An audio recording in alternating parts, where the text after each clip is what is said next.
sea, tú levas aquí 10 anos. Bueno, con a adega levamos 12 anos.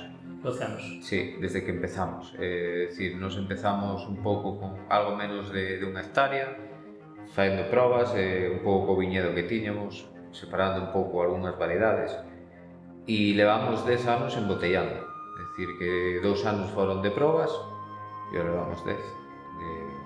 Digamos que as probas acabaron e xa houve que facer as cousas en serio. En serio. E como che dá a ti por montar bodegas Hidrón? Bueno, é un pouquiño largo e a min dame porque eu tiña ganas de volver. Eu estaba fora, levaba desde os 21 anos traballando fora en Asturias, con un camión.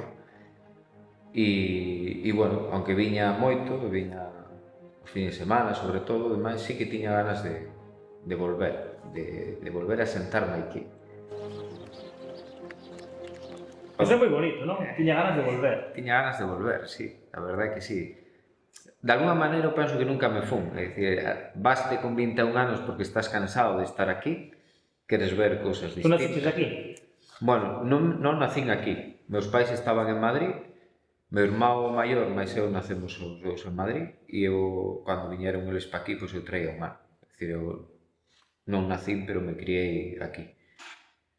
E eso, pues, con 21 anos tes ganas de ver, tes ganas de explorar cousas distintas. De divertirte, de coñecer o mundo, non? Sí. Entón, pois, o que faz é marchar.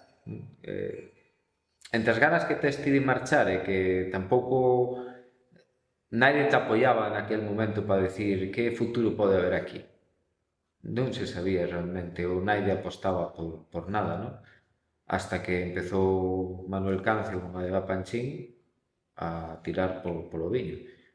Entón, bueno, eu, con os anos, pois, a gana de volver, pois, o que te fijas en Panchín, que xa estaba traballando, estaba embotellando, e ves que, bueno, que por aí pode haber un pouco unha salida. Entre eso de que os pais xa se fan maiores, que dicen que mires a ver que vas facer, que te tens que facer cargo, e coincidiu de que ese ano hubo unhas xornadas de viticultura tamén aquí en Negueira, promovidas por AGV, na que viña xente de toda Galicia, tanto enólogos, semilleres, xente que estaba traballando xa, legueiros, e naquel momento, pois, probaron o viño de Panchín e a verdade que a xente se sorprendeu, non? Eles viron que aquí había un tesoro. Exacto.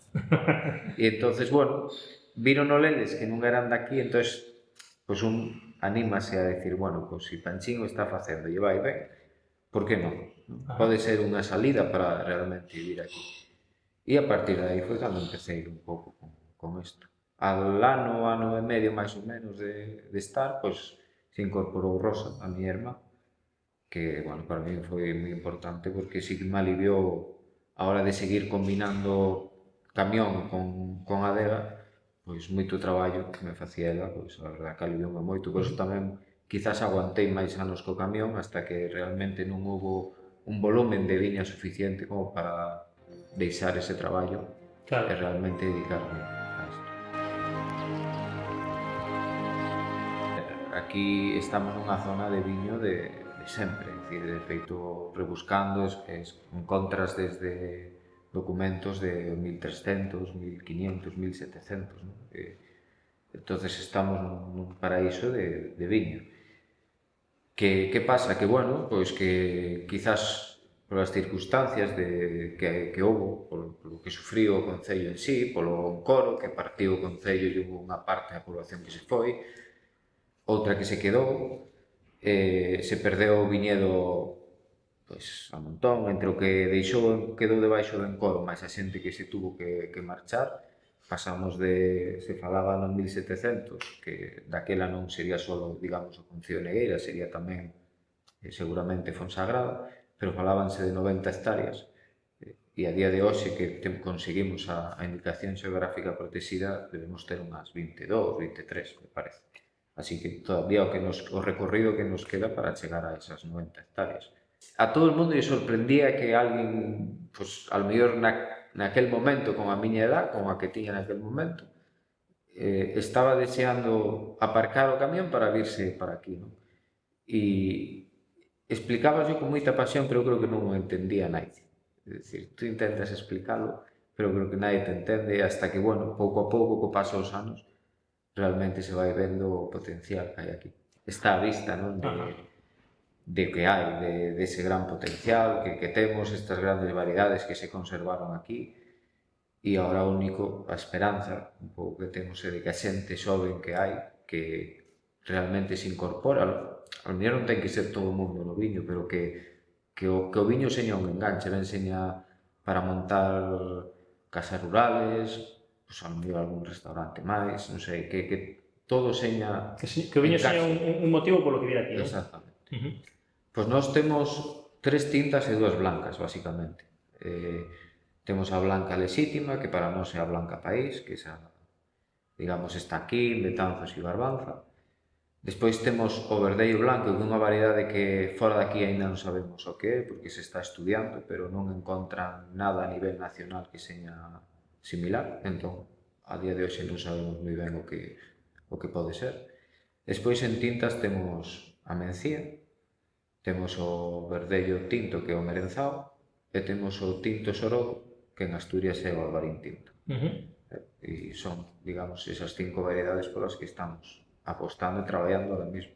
Hai máis, hai algunha máis, pero de momento, digamos, nos centramos nesas 5.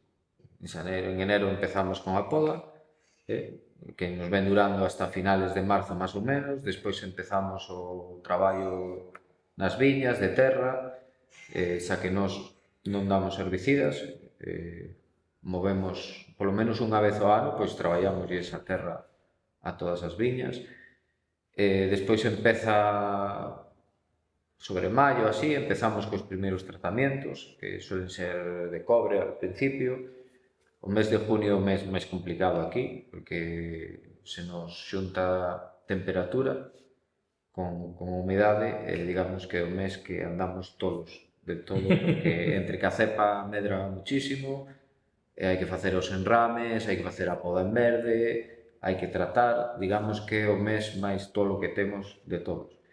Despois xullo xa é máis tranquilo, xa a primeira quincena pode entrarnos algún fungo como pode ser o idio, pero bueno, se leva bastante ben. Agosto é o mes máis tranquilo antes de vendimias, despois volve vendimias que xa é outra vez unha locura. Bueno, pois aquí o blanco ten un proceso e os viños tintos teñen outro distinto. Os blancos non maceran, o mosto non macera con a uva, sino que se despalilla, pasa a unha prensa, nesa prensa o mosto vai para depósito e o magallo, a uva, a pepita e demais van para outra zona, bueno, outro depósito ou directamente para onde acumulamos para despois utilizarlo como abono.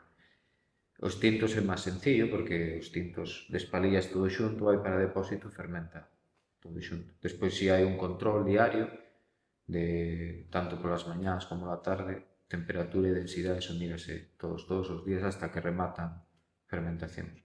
Os blancos son máis lentos, teñen uns días de desfangue, despois se trasegan, se deixan limpio para que arranquen as fermentacións, ten que, bueno, é un proceso un poquinho máis largo que os tintos. Os tintos, sin embargo, ao día seguinte de espalillar, normalmente xa arrancaron a fermentación e é un poquinho máis rápido. Que ten un proceso máis ou menos entre o máis lento e o máis rápido?